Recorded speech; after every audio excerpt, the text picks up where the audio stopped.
नैहर के कुंवारी माता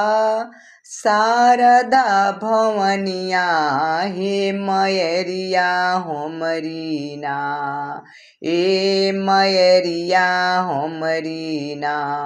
त फेरी भगतन पर नजरिया हो मयरिया हमरी ना त फेरी भगतन पर नजरिया हो मयरिया हमरी ना नैहर के कुंवारी मैया शारदा भवनिया